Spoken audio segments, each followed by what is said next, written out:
बिस्मिल्लाहिर्रहमानिर्रहीम। अस्सलामुअलैकुम। सबको हैरान कर देने वाली किचन के 23 आजमूदा और बेहतरीन टोटके। आलू की चिप्स फ्राई करते वक्त अगर कढ़ाई में थोड़ी सी पिसी हुई फटकरी डाल दी जाए तो चिप्स बहुत खस्ता और कुरकुरे बनते हैं।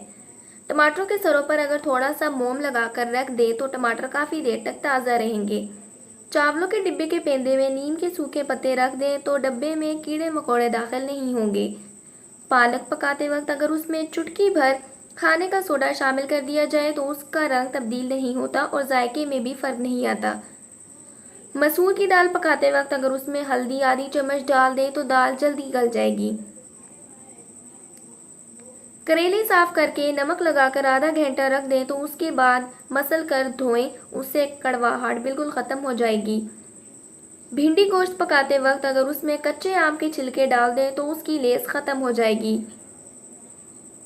सेब और आलू काट कर रखें तो उनका रंग तब्दील होने लगता है। इससे बचने के लिए सेब या आलू को ठंडे पानी में डाल दें और उस पर 2-3 कतरे नींबू का रस निचोड़ दें, रंग तब्दील नहीं होगा।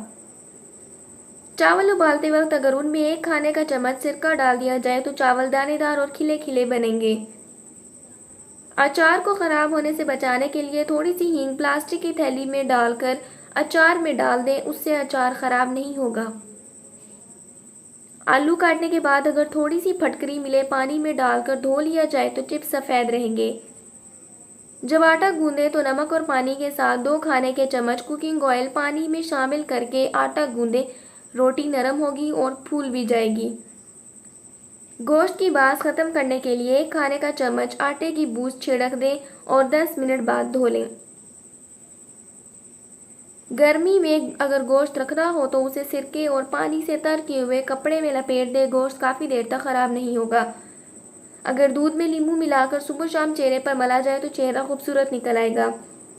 मछली की बू ख़त्म करने के लिए उसको धोने के बाद नमक लगाकर 2 घंटे के लिए छोड़ दें, फिर उस पर आटा लगाकर धो लें, फिर मसाला लगाएं, मछली की बू दूर हो जाएगी। बाज़ औक़ात तेज़ गर्म चाय का घूंट भरने से या गर्म चीज़ खाने से ज़ुबान जल जाती है। इसकी जलन कम करने के लिए 2 केले खा लें या थोड़ी मिकदार में दूध पी लें। अगर दूध थोड़ी देर के लिए मुंह में रोक कर रखा जाए तो ज़्यादा फ़ायदा होगा।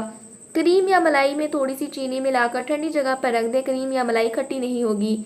पाए साफ़ करने के लिए खुले मुंह वाली देगची में इतना पानी डालें कि देगची भर जाए, तो पानी को अच्छी तरह उबाल कर चूल्हे से उतार लें और उसमें पाए डालकर धो लें। तकरीबन 1 घंटे बाद देगची से पानी निकाल कर छुरी की मदद से साफ़ कर लें तो पाए बिल्कुल साफ़ हो जाएंगे। बारबेक्यू बनाने के लिए गोश्त को चंद घंटे पहले ही मैरिनेट करके रखें, चाहे कीमा ही क्यों ना हो। अगर आप उसे रात भर मैरिनेट रखें तो उसका नतीजा और अच्छा निकलेगा। बोटियां हमेशा छोटी बनाएं, इस तरह वो मैरिनेट अच्छी तरह होंगी और गोश्त खुश्क किए बिना जल्दी पक भी जाएगा। गोश्त पर थोड़ी सी चर्बी रहने दें। सब्जियां पकाते वक्त जब तेल गर्म करें तो उसमें 1 चुटकी हल्दी डालने के बाद सब्जियां शामिल करें, सब्जियों का कुदरती रंग बरकरार रहेगा। आम सब्जियों की तरह सलाद के पत्ते भी थोड़े से तेल में लहसुन, नमक और मिर्च शामिल करके पकाए जा सकते हैं। जब भी साबित मुर्गी रोस्ट करना हो तो मसाला भरने के बाद उसे ज़्यादा देर तक ना रखें ताकि उसकी ताजगी बरकरार रहे और जरासीम पहुंचने का मौका ना मिले। मुर्गी के अंदर सिर्फ 3/4 हिस्से में मसाला भरें क्योंकि मसाला फूलता है। अगर उसे पूरा भर दिया जाए तो बाहर निकल आएगा। मुर्गी के अंदर मसाला भरने के बाद उसका सीना सुई धागे से सी कर बंद कर दें। मुर्गी की टांगों को मजबूती से मुर्गी के साथ और विंग्स को पीछे की तरफ मोड़ कर बंद कर दें। मुर्गी रोस्ट के लिए तैयार है।